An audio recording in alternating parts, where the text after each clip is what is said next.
Welcome to Rio de Janeiro. Rio is an iconic coastal city located in the southeast of Brazil, sandwiched between the mountains and the sea, known for its Christ the Redeemer statue atop of Mount Corcovado and its Copacabana and Ipanema beaches. It is also home to Rio Carnival Festival, considered the largest carnival in the world, occurring usually February each year and famous for its beautiful women the world is used to seeing from Brazil with barely their bikinis, high heels, and flamboyant headdresses. Fit, beautiful, charismatic, and picked for their strong samba dancing skills. By air, you arrive at Rio's International Airport. It will take about 30 minutes for you to reach the city center. You can book an Uber from the airport. As a first-time visitor to Rio, there's two areas I recommend. First is somewhere between Copacabana and Ipanema. Second is Lapa. An interesting note, Salinas generally do a good job of selecting its locations strategically. There's two Salinas in Rio de Janeiro. First is Salina Copacabana, and their second location is Salina Lapa. Starting with Copacabana, as long as you're either on Copacabana, Ipanema, and Lamen, you should be fine because you can explore all three beaches, Copacabana, Ipanema, and Lamen, just by walking. It will take approximately 45 minutes walking leisurely on flat ground from the end of Copacabana to the end of Lamen. Staying in these areas will give you access a 15-minute walk to a nearby beautiful lagoon called Rodrigo de Freitas, where you can do biking, walking, or boat pedaling. I recommend staying in Copacabana, bordering Ipanema, highlighted in green and red because of access to both iconic crescent-shaped beaches and access to a scenic lagoon right behind the beaches. You also have great views of the mountains. Copacabana is one of Rio's liveliest neighborhoods, drawing in a mix of locals and international visitors for round-the-clock activity along its sands and waterfront promenade walking street. You have a large range of restaurants, street eateries, to laid-back sidewalk cafes and casual bars. The second area is Lapa. Lapa is notable for its traditional bars, live music, dance halls, and open-air samba jams. It's another nightlife hub within Rio.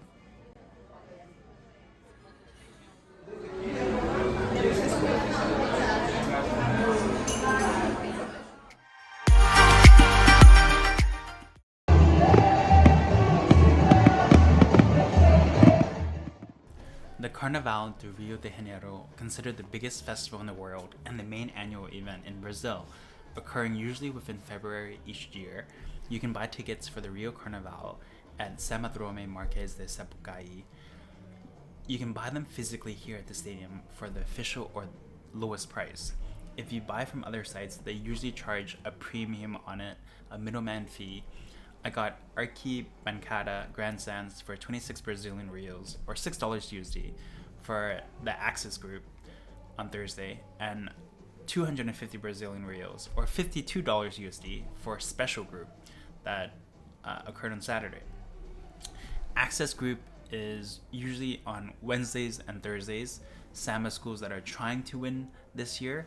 Special groups occur on Friday and Saturday, samba schools that won last year. I went on both Thursday and Saturday to try both types of groups. I didn't notice much difference. In fact, I preferred Thursday, the Access group. It had more beautiful ladies and better costumes for a fraction of the price, for only 26 Brazilian reals, or $6 USD, compared to having to pay 250 Brazilian reals, or $52 USD.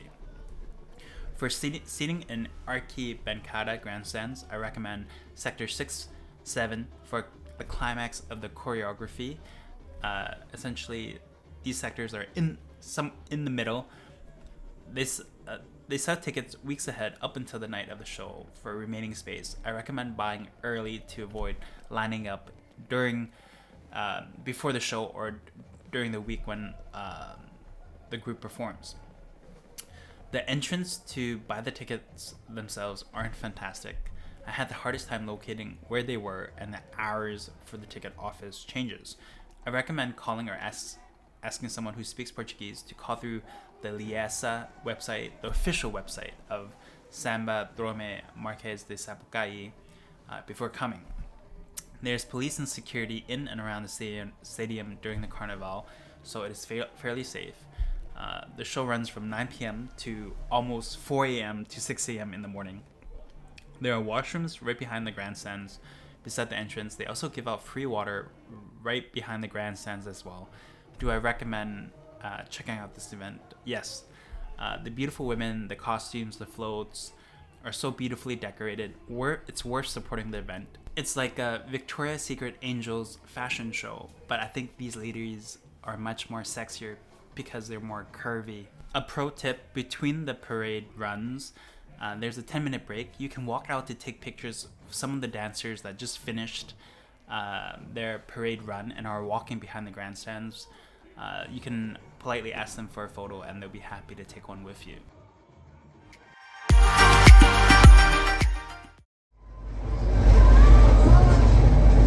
Christ the Redeemer. Rio is home to the most iconic statue in Brazil, Christ the Redeemer, Cristo Redentor, a statue of Jesus Christ.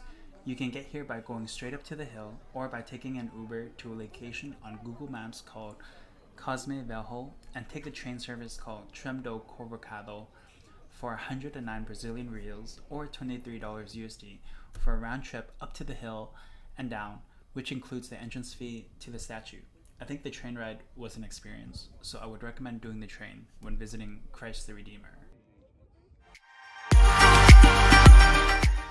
Sugarloaf Mountain is a lovely place with superb facilities. You can get Christ the Redeemer and Sugarloaf Mountain done both in the same day, about 1 hour at each location. You can expect to spend 1 to 2 hours at Sugarloaf Mountain. It costs 130 Brazilian reals per adult, or $27 USD. It's much more bang for your buck compared to Christ the Redeemer, which was 109 Brazilian reals. I prefer Sugarloaf between the two. It's a great place to bring a date and it is very family friendly. You can Uber to the entrance. It's an easy place for pickup and drop off. The entrance has a large roundabout. The place includes 2 separate gondola rides for 2 Sugarloaf Mountains. There's air conditioning inside the buildings and the gondola departure gates. There's many different angles and great views of Rio de Janeiro. It has great infrastructure with many benches to rest, clean washrooms, water fountains, playgrounds for kids up top, hiking trails, and many restaurants and bars up there also, where you can buy drinks or a coconut to sip from for 9 Brazilian reals. Between Christ and Sugarloaf Mountain, I prefer Sugarloaf. For almost the same price, Sugarloaf was more spacious, had superior facilities with restaurants, bars, washrooms, benches to rest. Thank you for joining me this week in Rio de Janeiro, and hopefully I'll catch you guys at the next destination.